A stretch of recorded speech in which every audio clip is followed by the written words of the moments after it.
TCN.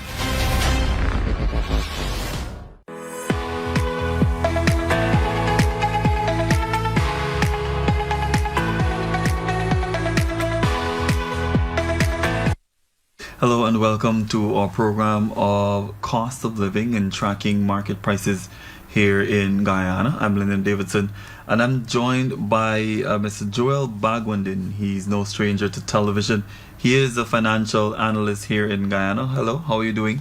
I'm doing quite well, Linden. Thank you for having me here. The pleasure is all mine, and I'm happy that you're here to help us to kind of have this conversation. You know, we've visited markets. We've been visiting markets for the past 4 weeks, particularly 4 markets. We started off in Parika, Borda, Rosignol, and Monrepo, tracking prices all across the country, and people have been watching our program, getting a sense of what the prices are in the market. But today we're going to be doing the analysis of what we've seen over the past few weeks, and I know that's your specialty. So we can just jump right into that. Now, according to the Food and Agriculture Organization of the United Nations, the food price index, it stood at 118 points in January, that's of 2024, and it's down by some 1.2 points from its revised December level, as decreases in the prices for cereals and meat more than offset an increase in the sugar price index.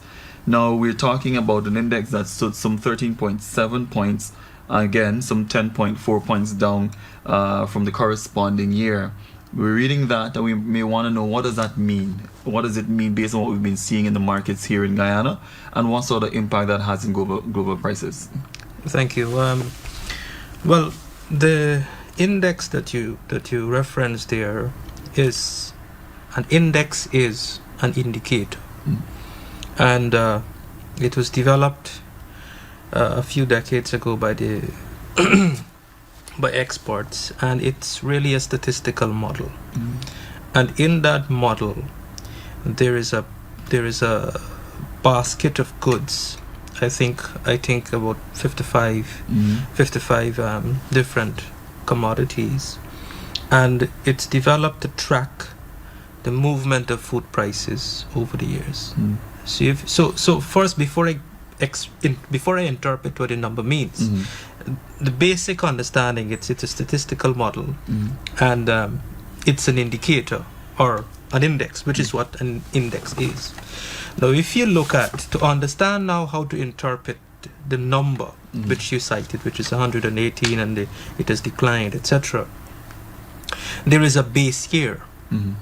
So the base year is 2016, and the index that is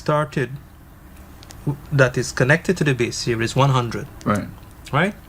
So when the index move above 100, it means it signals increase in food prices.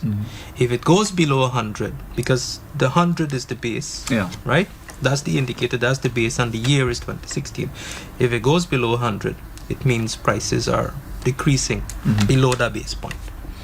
So when you look at the movement, if you look a bit further, you go in the pre-pandemic era, then the pandemic period, and now post-pandemic, you would see that the index fluctuated. Right. It went up, it went down, it went below 100.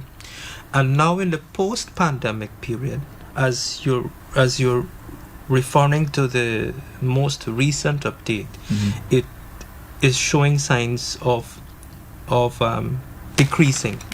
So that means food prices, according to that index, which is a world market index for food prices, it is showing that food prices are decreasing. So that's what it is, and that's the interpretation. Now, what it means for Guyana, or what's the impact? Well, it's an indicator. Now, if you look at well, let me pause here. Let me pause and give you the opportunity to go into your findings, and then we'll have the conversation. Then we'll juxtapose that. So we spoke about cereal. That's essentially where that was, cereal and other like products like dairy and vegetable oils and stuff. But meat also, we've seen, according to the index, it says the average is 109.8 in January, and it's down by 1.5 from December. And that is the 7th consecutive monthly decline according to the FAO. It also mentions here that international price quotations for poultry meat in particular fell further in January, underpinned by persistent subdued global demand and ample exportation availabilities rather than leading exporting countries.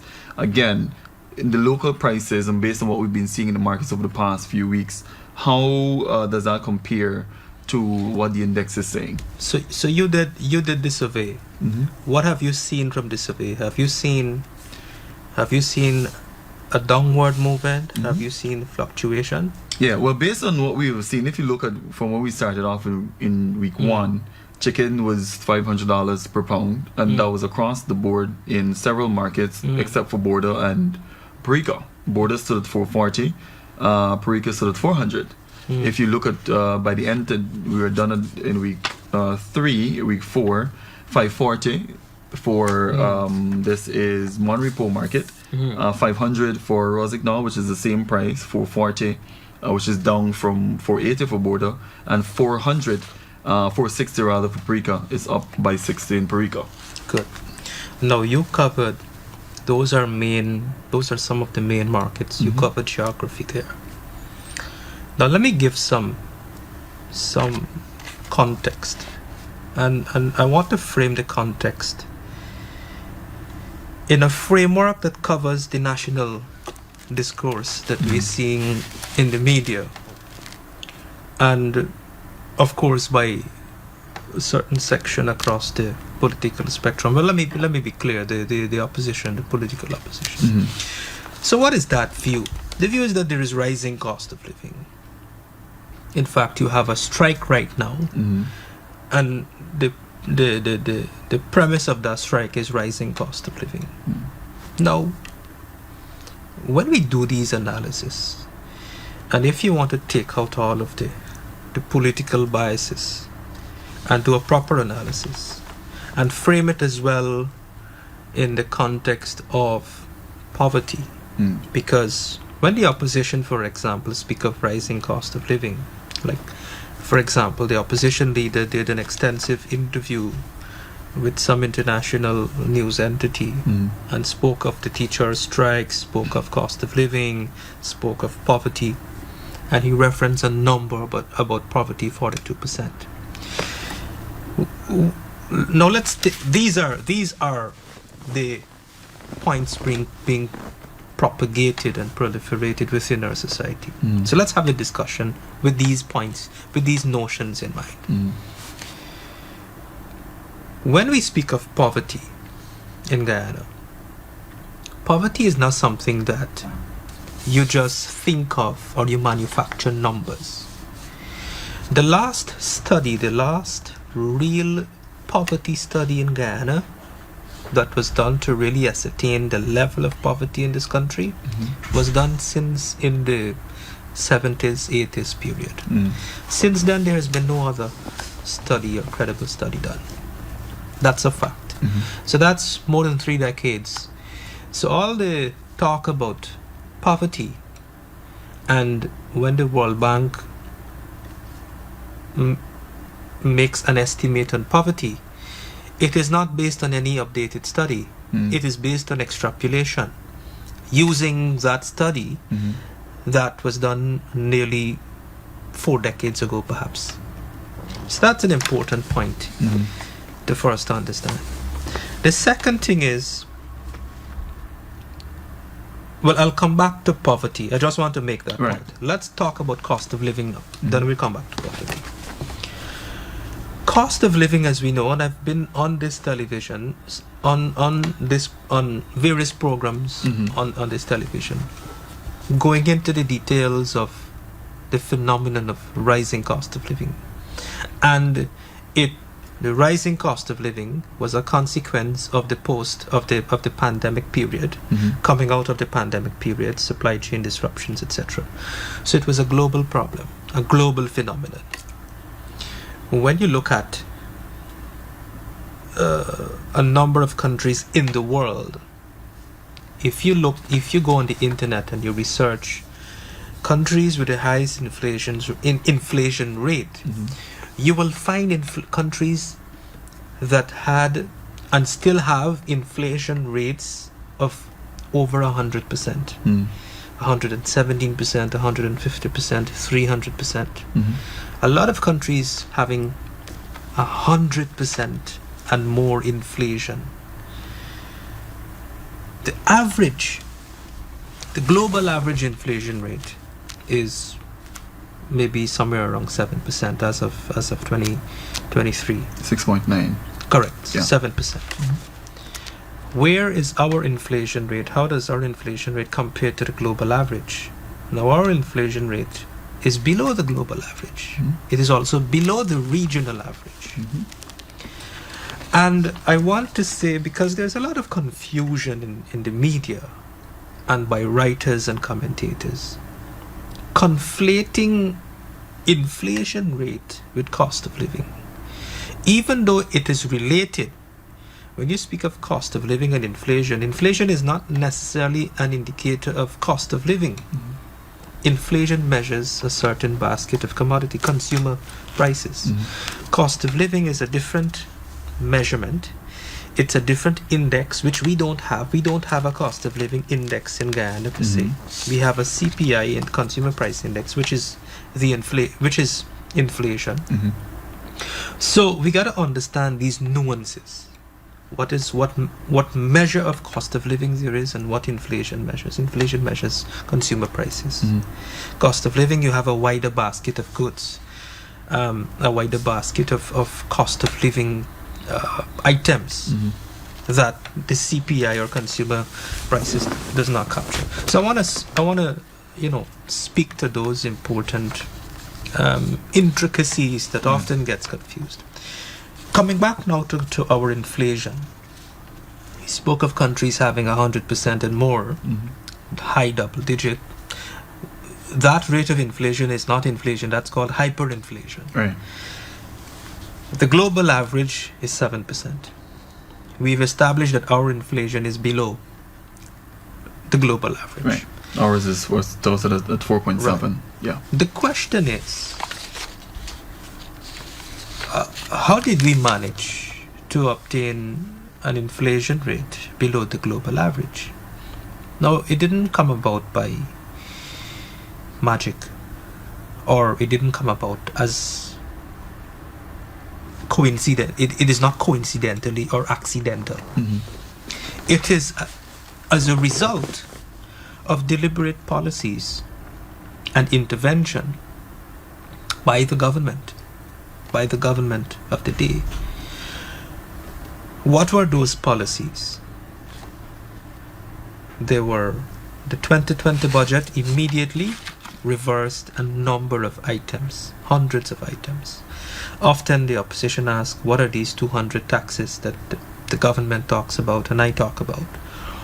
Well, the 200 taxes, when there were hundreds of items that never attracted VAT before, that they added VAT onto. That is where the hundreds of items come from. In addition to fees for licenses and permits and leases, etc., went up by 100%, 200%. Those were reversed. As a result of that reversal in the 2020 budget, it restored instantly, when the policies were implemented, $60 billion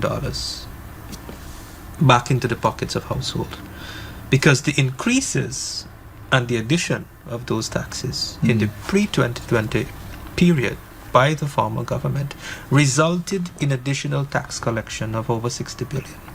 That is 60 billion coming out of householders' pockets. That's one thing. Then there were a number of other measures. For example, the excise tax on fuel reduced from 50% to zero. The formula to calculate shipping cost, the pre-pandemic formula, the $5 billion, the increases in the tax threshold, increases in wages and salaries, part-time job increase in cash grants, all these things transfer are sources of household income, transfer of cash, increasing disposable income. to the household level. What does that translate to? If we include the 2024 budget measures, it translated to about 300, based on my calculation, $300 billion annually. And how do you interpret that $300 billion? Well, it includes foregone revenue from the Treasury, right? And there are also measures in there that are in the budget. So a cost to the Treasury, for example, the increase in wages, for example, the $7 billion, for example, the provision for part-time job, those are in the budget. You would see that tangibly in the budget, as meaning provisions made in the budget, which is a cost to the Treasury. But then there are policies that resulted in giving up revenue. For example, the excise tax reduction from 50% to zero. When that excise tax was 50%, we collected about $20 to $40 billion in revenue. By moving that from 50 to zero, you're giving up annually $40 billion in revenue. So you have to add that. So that make up the $300 billion. So how do you interpret that $300 billion?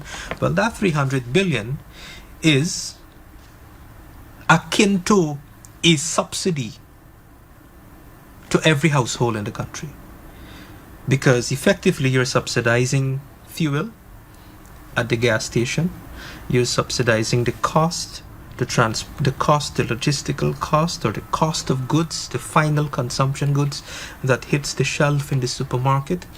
You're subsidizing production cost, right? All those costs are being subsidized. So to interpret it, it's a subsidy equivalent to $300 billion annually.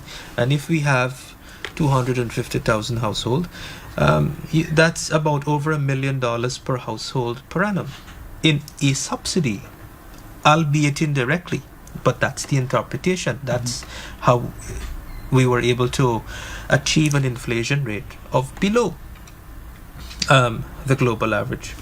And if you look at $300 billion as a percentage of government revenue, non-oil revenue alone in 2024 was $400 billion, right? 300 billion of out of 400 billion, that's a significant in terms of putting that into perspective, right? It is more than 100%. It represents more than 100% of the money coming from the Natural Resource Fund to finance the budget, right? The 2024 budget, the transfer from the Natural Resource Fund is about 300 billion thereabouts. So it's about almost 100% of that.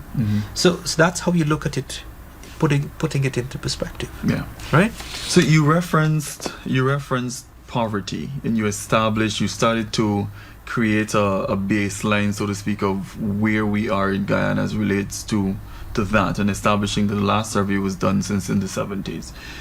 We also spoke about inflation, and obviously gave a very in-depth understanding of how you will be able to attribute where we are as it relates to inflation compared to the rest of the world as well. And then you talk about all the policy measures that have been implemented to ensure that we are where we are as it relates to that compared to the rest of the world, and how that affects prices in the market. With everything that you would have alluded to a little while ago, based on what we have seen in the marketplaces in terms of prices, how does that affect what we're seeing in Guyana in terms of what people on the outside, in terms of viewers who are watching us and people who go to the market, in terms of what they experience when they go to the market, based on what you've alluded to: poverty, inflation, and of course alluding to the policies implemented? How does that affect what we're seeing in the market places in terms of the prices? Now let's establish an understanding of the movements in the prices that you have based on the survey that you've conducted. Let's take the price for meat and egg, right? Forget about greens and vegetables. First of all, prices are driven by, broadly speaking, demand and supply dynamics, or the law of demand and supply, right? Beneath that, there are many other factors that influence prices. Right? Within that framework, demand and supply. Mm-hmm. Many other factors. Cost. Take, for example, you may have flooding. I think there was flooding that affected farmers. Mm-hmm. Flooding result in destruction of crops, which affect food production. That would then create a shortage on the market, which would then cause price to go up. Those are factors, inclement weather, and a whole host of different things. Right. On the supply side, if input, if raw material, if cost for fertilizer, etc., and whatever other input material you need to deploy into food production or farming or whatever the case is, if prices for that goes up, then that affect the price for the commodity, the output. Yeah. So that's a textbook explanation. Let's come to now a practical explanation with that in mind. And again, bear in mind all that we've said earlier. If you look at prices across the country and you look at prices 10 years ago, that's how you want to do the analysis. To really understand, and that's the story that we need to put out for people to understand. Fortunately, I want to leverage my own experience, not only as an analyst, but blending my professional expertise as an analyst with that of my experience as a citizen as well. Right. I was fortunate to have had the experience of taking care of myself when I was seconded to Region 1. And I lived in that region for over 3 years. I had to take care of myself, do groceries, everything. I didn't have parents or anybody there or wife at that time to cook for me and go to the market and do groceries for me. And in these regions, Region 1, Port Kaituma, Mabaruma, Matthews Ridge, Bartica, Lethem, Madhya, these regions that are predominantly driven by gold mining activities. And this was a period when oil was not discovered as yet. I'm talking about 10 years, I'm talking about back in 2013. That was when I was seconded there. In those parts of the country, the prices for those items are the same. Back then in 2013, I wish you had done, I haven't done it, but I wish you had done, call up somebody in Port Kaituma and Lethem and Bartica and find out what's the price for chicken, what's the price for a Banks beer, what's the price for a tray of eggs. A pound of chicken in 2013 was $500. Back then, a pound of chicken out here in Region 4 in the urban centers, Region 3, was about maybe around $300, $240, $250, $300, within that range, right? Depending on which part, whether it's Parika, whether it's in the country where I live on the West Bank, where I originate rather, or East Coast. That was the prices for a pound of chicken. That was the price for a pound of chicken that time, compared to those hinterland regions that are predominantly driven by gold mining. Yeah, right. It was $500.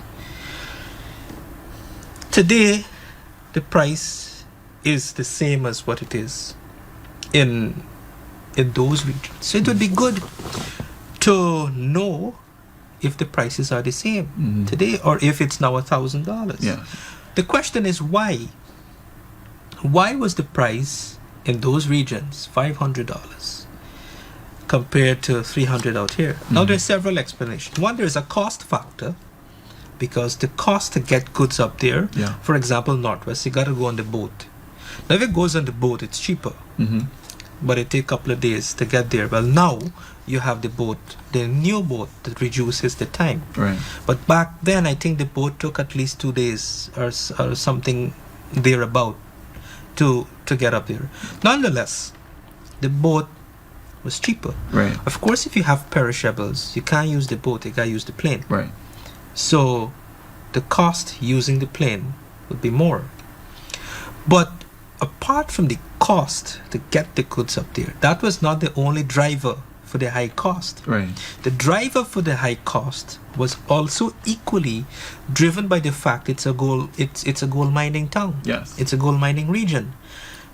So the perception as well as the reality is that there's a lot of money in circulation. Mm-hmm. People could afford it. People in gold mining towns could afford it. Right. So that is why the prices, you had that big disparity in hinterland regions versus this part of the country. 10 years fast forward to today, 10 years later, we have oil. We're touted as oil-rich Guyana, and that perception of oil-rich Guyana, there are many different perceptions, which, from the government's standpoint, the government has a more practical and try to put out a more practical perception for people to understand and to disabuse people's mind that we don't want to be another Dubai. And you can't become a Dubai in just 3 years. Dubai became Dubai. It took 50 years, and they're a monarchy. One man makes decision.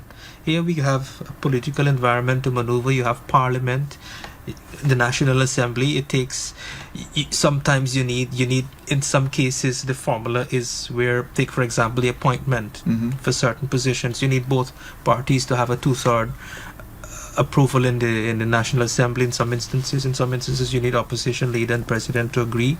These things delay the progress of implementation to move a country forward. In a monarchy, the king doesn't have to consult with nobody. He writes a check and he gets things done instantly. So you can't make those comparisons.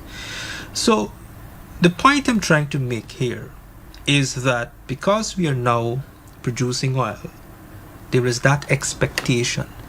There is this expectation which it's a difficult thing to manage, especially in this information era, and so many competition for ideas, and so many people have different agenda politically or whatever the motivation. It's a difficult thing to manage, and nonetheless the perception is there, and it is real that we're earning more money from oil, and that is why you have prices elevating, largely because of that perception. And largely too because people, even though people complain, people still pay the price. People still are buying at those prices. So you understand what I'm saying? So when you go to the market, if people really couldn't afford at an aggregate level, then prices would come down because the law of demand and supply would kick in.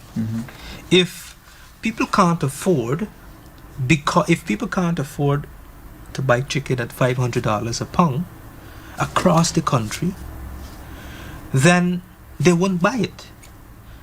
And if they won't buy it, it means demand would fall. And when demand fall, prices would fall. But if demand is sustained, people are buying, it means people could still find the money to buy it. People could still afford it. So that gives a sense of realism or confirmation to the perception, right? I'm not saying that people are rich overnight, but I'm trying to give an understanding using the Port Kaitumo example because of that, not only because of the cost, but because it was a gold mining town. That is why prices were at that level. Now, let's come back to the topic of poverty. The important thing to note, to do this type of analysis, or to really understand if cost of consumption, or cost of living, or cost of, or food prices escalating at a rate that is really, really terrible, that we have no control, this is what we need to examine. If we ask the household, I see one media house doing surveys every week, interviewing people. But the question that we need to ask the households that we engage with, what was the household income? What was the income, the average income 10 years ago versus today?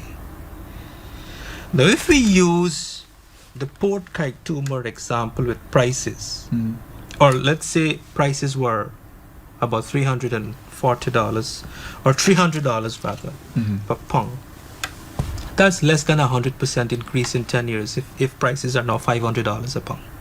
If we take a tray of egg, and I could remember this because I used to shop 10 years ago. I used to do groceries. I still do groceries today with my wife.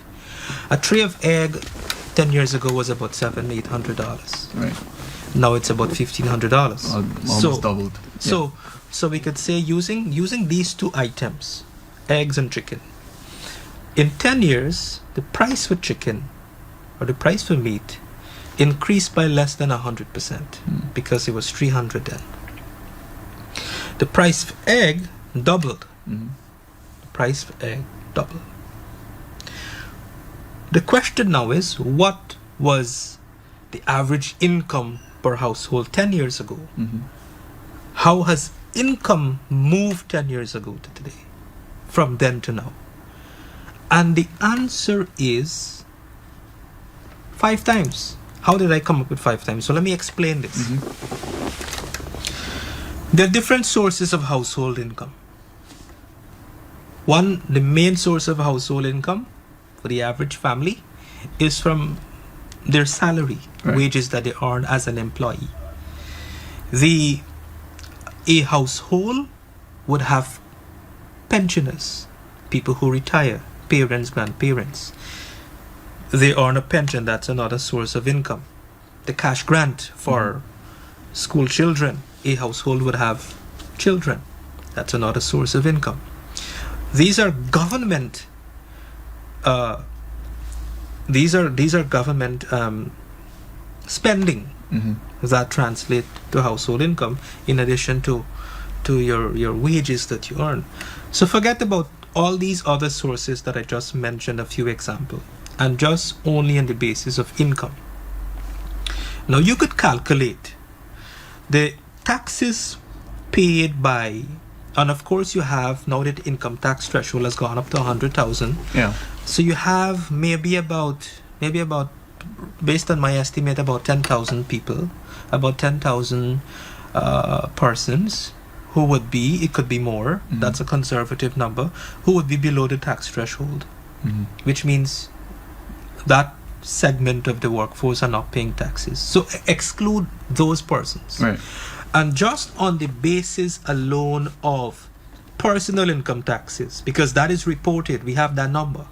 And if you know how much the state collects in personal income taxes, and if you know what is the effective income tax rate, we know that it therefore means you can mathematically solve an equation to calculate the net income per household using that alone. Now when you do that analysis, and I've done it, the income compared to 10 years ago increased 5 times. Yeah. Increased 5 times. Right? So if the income using that one source of income alone increased 5 times and household expenses increased 2 times, it therefore means the rate of increase in household income has exceeded the rate of increase in household expenditure. Then that is perfectly fine. That is not a signal of a crisis. If it was the reverse, if household expenses had increased 5 times over this period and the rate of household income had only increased by 2 times, then we have a crisis. Then we are in trouble. Then we have a real problem. Right? And we can do this exercise We could go way back. Yeah. We could go back into the 80s when our exchange rate was 2 for 1 at one time. You'd hear your grandparents and my grandparents talk about, things were a few cents and how much they paid for stuff. When they earned $5 as their wages, how much do you think $5 could have bought at that time? With $1, we're talking about 3-4 decades ago. But we're now earning $5 today. Things have increases because of you have the dollar, the currency was devalued. Right. It eventually stabilized around 2006, and income keep increasing all the time, and different sources of income increasing as well. So that's how we have to look at the analysis and frame the discussion. That's how we have to engage the dialogue, which up to this point I haven't seen people having any sort of discussion of this nature in that manner.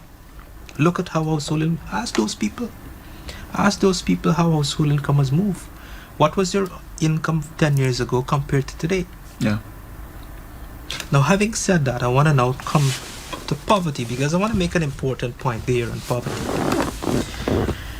And because this whole thing is being looked at from that lens, how do you reduce poverty?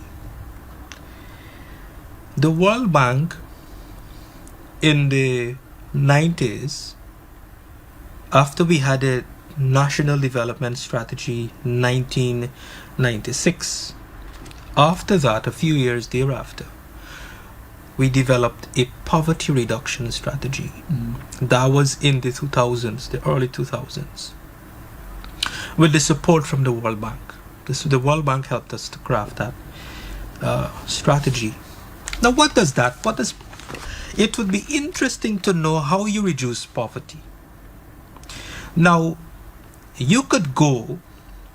That strategy was implemented in the late 90s, early 2000s. So if you go right now, all the budget speeches from since in the 90s are on the Ministry of Finance website. So you could go and look at our budget speech from in the early 2000s. And the budget speech from in the early 2000s spoke of the poverty reduction strategy. Because therein was the implementation of the poverty reduction strategy. What were those poverty reduction strategy back then? What did it look like? If you go and you read that section in the budget, you know what you would find? You would find that part of that strategy was investing in farm to market roads. Because many of the areas in our country where people lived in poverty, the first thing you want to look at, what are the resources within this community? What are the resources within this village or within this particular region that we could invest in and utilize in a manner? What are the investments we need to make within this particular region that would help to bring these people out of poverty? So you had a lot of areas, a lot of regions where these are rural communities, and they're driven by farming. So you get people into farming. How do you get them to utilize that as a means of a source of income, a source of elevating or graduating out of poverty? Well, you got to get the produce out. You got to invest in road networks. You got to invest in drainage and irrigation. These are the sort of things that were part of the poverty reduction strategy that would translate into generating income generating activities. And I say this because I want to make this point now. If you look at the demographics of this country,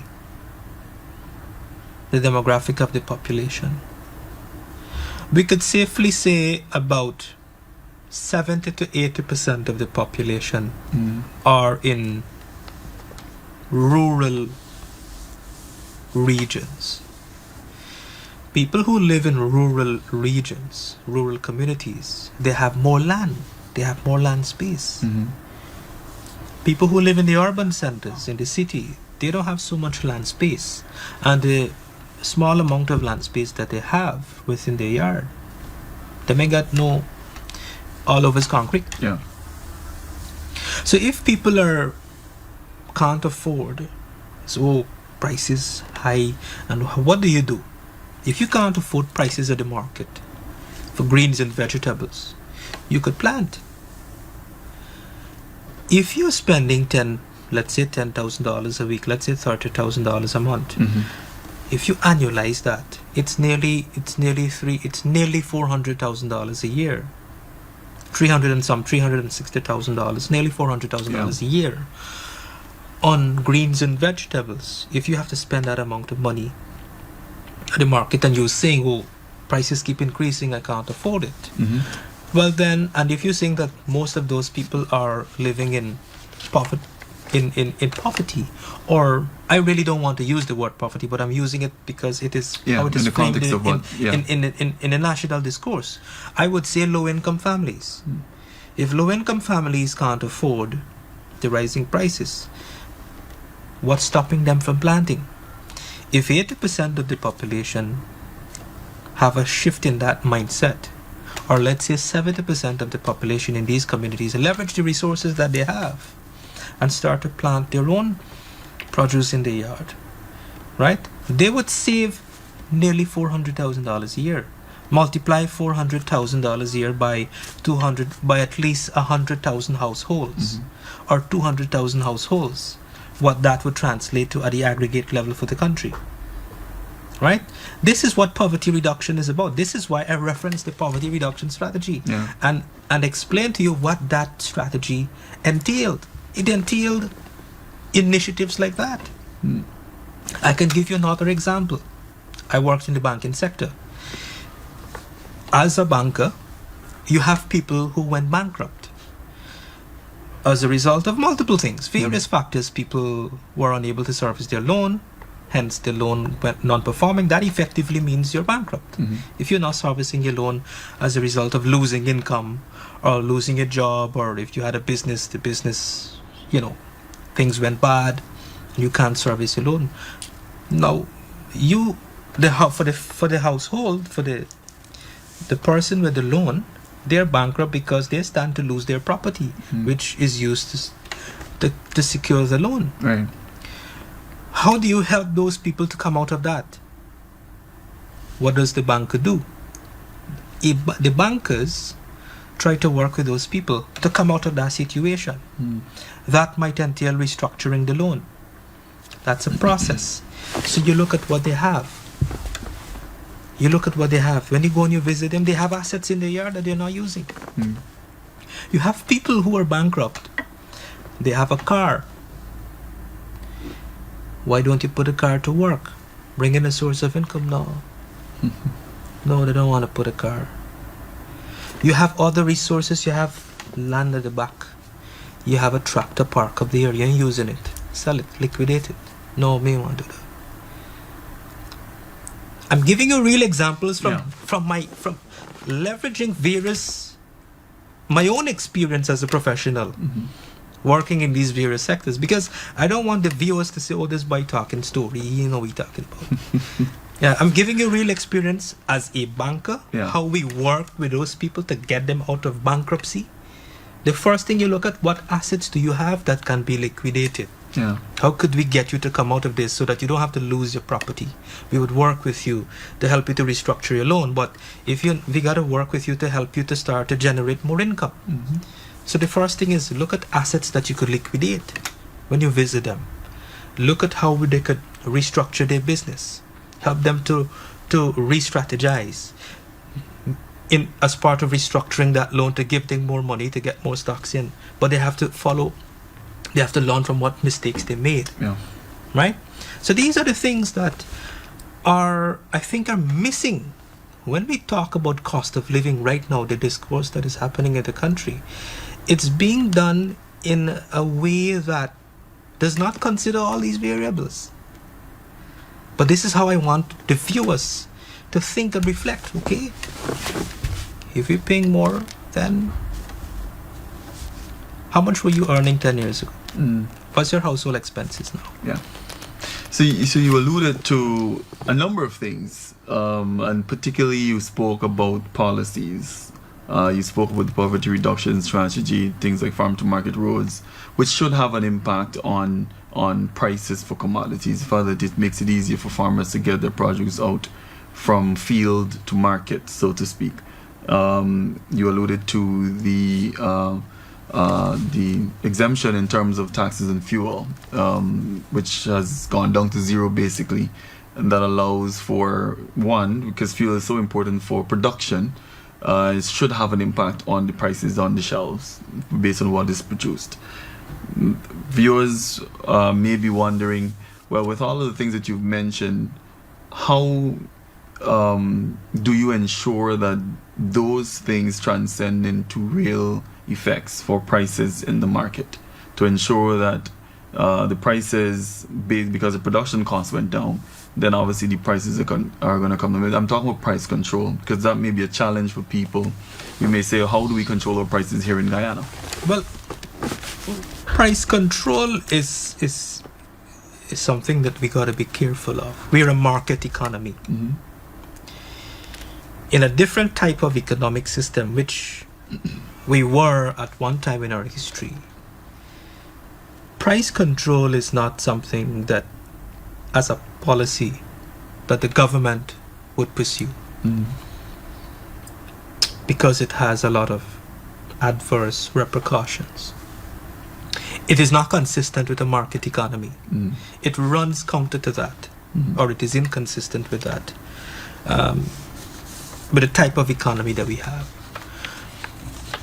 But what is important is we've gone through briefly what the government has done in the current situation, currently, in terms of policies, allocation of resources, etc. What are the plans and policies in the medium and long term? That's where we have to shift the conversation, which I'm about to. The investment in gas to energy. Now we have to let me put it in a classroom setting. Come back to the basics. Prices is a function of the market. Prices are a function of the market. Determinant of prices, a function of the market. What are the market? What is that equation? The law of demand and supply. What is the law of demand and supply? The law of demand and supply, if there is an increase in demand, if there is growing demand, there will be increase in prices if supply is unable to catch up with demand. Right. So what is the objective from a policy standpoint in a market type of economy? The objective is you want to get to equilibrium level where demand equals supply, where you have equilibrium prices. Because as long as there's going to be shortfalls in supply and demand outstrips supply, you're going to continue to have high prices, elevated prices. So you got to invest in the supply side of the economy to increase the supply side, increase food production, self-sufficiency in some areas, as the government is pursuing. Those are the policies and initiatives and investments that will achieve the goal of equilibrium prices. Right? Not price control. So what are those investments and what are those policies? So our president is the chair of CARICOM this year. The president, before being appointed as the chair of CARICOM, was given the responsibility by CARICOM to lead the food security agenda for the region. What is that agenda? 25% by 2025. Reduce our regional food import bill by 25% by 2025. What are the things we need to do to achieve that? We have to invest in the economy. We have to invest in food production. And we know what we're doing. We're investing in new sectors, in new commodities, in new crops. Soya and corn, for example, right? Continue to invest in drainage and irrigation, increasing food production generally across all these sectors. We have been doing that. In fact, we as a country, we're already in line with meeting that target. We're already in line with meeting that target. In addition to that, the gas to energy project, reducing energy cost is also important in that framework, because food production, you need energy as well. So if you reduce energy cost by 50%, that would help to meet that goal as well, as well as building out the infrastructure, that the logistical and transportation infrastructure, the port infrastructure, the road networks, all of the investments in the infrastructure, physical infrastructure, in the transportation sector, as well as the transformational projects such as the gas to energy, all of that are aimed towards achieving this objective that will eventually attain equilibrium prices in the long term, in the longer term. So with the fact that you mentioned the ongoing projects, and obviously with the diversification of the agri sector, and again for the persons who are benefit of viewers and people who are watching us on television or even on social media, they may be wondering, okay, over the long term, are we saying that our prices, based on what we've seen over the past month in terms of the prices for celery and boar and boulanger and okra and pumpkin and all these other vegetables, and then you've got to the fruit side of things like banana, you've got what you mentioned, meat in terms of chicken or poultry, and then you've got eggs as well, that in the longer term, you're saying these investments will be able to, because we spoke about the comparisons that we would have done in terms of our salaries, let's say 10 years ago compared to now, alluding to the prices or the cost of items from 10 years to now, and saw that maybe they would have doubled, and you spoke about how many times salaries would have maybe income, not just salaries but income, let's say 5 times from 10 years ago. Are you saying on the longer term that the prices for what we're seeing here, that Guyanese, because people oftentimes wondered how can I afford certain things in the market, are you saying on a longer term that this is what's going to happen and the effects of that? Correct, but for clarification, I don't want the viewers to get away I don't want the viewers to be confused that these will achieve equilibrium prices in the long term. That does not mean the prices will remain static. Right. Prices would move. Right. But what is important, income will also move. So you got to look, when you're looking at prices, you got to look at prices alone. Yeah. You got to look at several things. You got to look at prices from a consumer standpoint, that is household expenses. So you want to look at household expenses or prices, cost for items at the market relative to your income. Yeah. And how has cost moved over the years? How has income moved over the years? And what are other things too? Because these, I didn't say it expressly, but I'm going to say it expressly now. Your cost, your household expenses, some of it are in your control too. So it is not only a responsibility of the government, meaning the policymakers, but it's a responsibility for you, the householders too.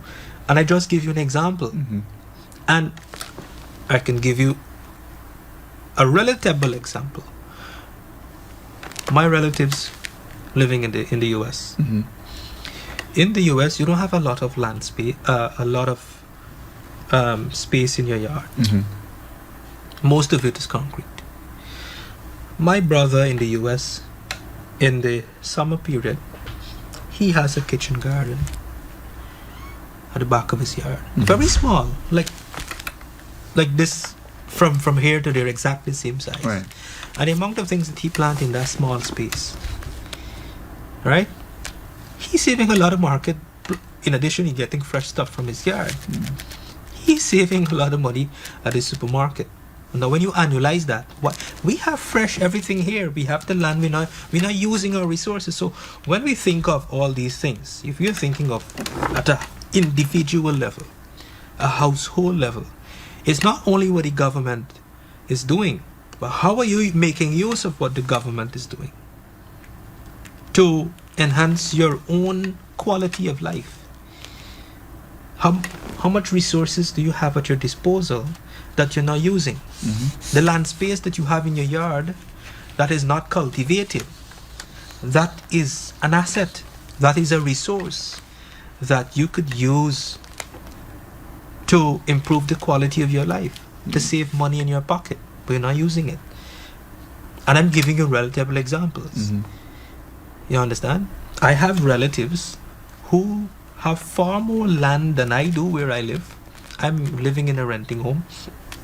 I have relatives who have 1/4 of an acre of land who are not doing anything with it. Grasses have consumed it, and they complain about opportunities. I'm not using other people. I'm using my own, because I don't want anybody to say I'm using my own examples that I could relate to from within my own circle.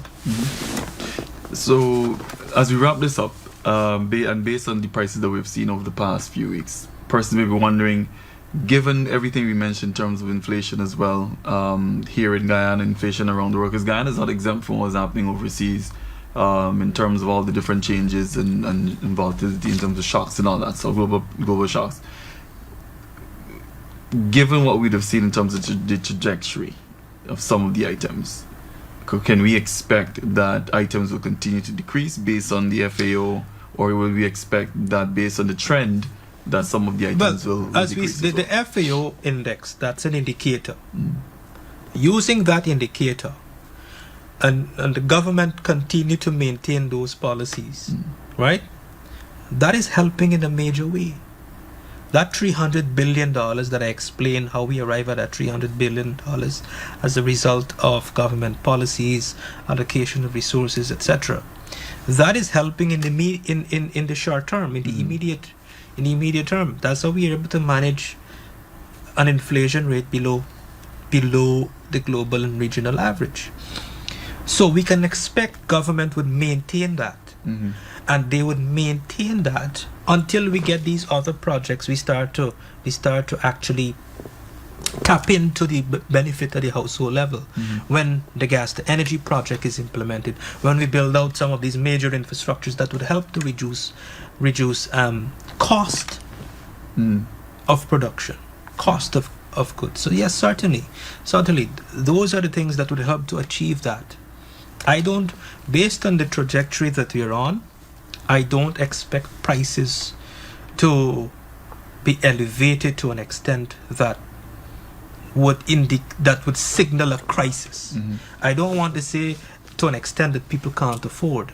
There are things that people could do by reorienting their budget, by using resources at their disposal, utilizing it in a way that would maximize their benefit, maximize their quality of life, right? And I explained what I mean by that earlier.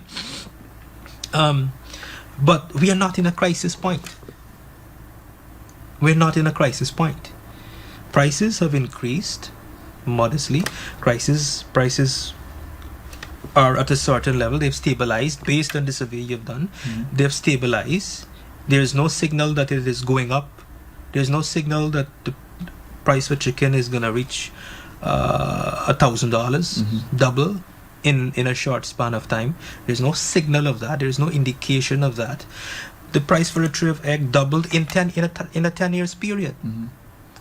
And if we didn't have oil, if we were not an oil producing economy, a tray of egg would have probably been $1,000 instead of $1,500. But that perception that we're an oil producer, that has led the vendors at the market to increase their prices too. And they continue. There's an expectation, like you mentioned. Correct. Because if you talk to the farmers, and I've spoken to a few farmers, the farmers are complaining because the farmers are not getting the prices that the vendors are making the money. The farmer selling at a ridiculously low price to the vendors, and the vendors making all the money. So we get on this. These are the different variables that we got to understand. Yeah. You know, the different components of the market. The farmer is selling at an exorbitant price. The vendor selling at an exorbitant price. And if people, let me simplify it. And if people could not have afford that price, if people couldn't afford $1,500 for a tray chicken, if people couldn't afford how much for a bundle of boar or whatever, people won't buy. Yeah. And then vendors would have been forced. The market would correct itself. Yeah. The market would correct itself. Because I think that's where you mentioned supply and demand. Yeah. The market would correct itself. Yeah. Joel, listen, thank you so much for stopping by and talking to us. That's Mr. Joel Bhagwandin, financial and economic analyst, and of course for sharing your thoughts and giving us a little bit of perspective based on what's happening here in terms of market prices. We'll continue to follow market prices all across the country to give you a sense where you can go to get certain items, and of course doing our comparisons at the end of the 4-week period with Joel again. This was Cost of Living Market Prices. I am Linden Davidson. Trust that you'll have a fantastic rest of your day.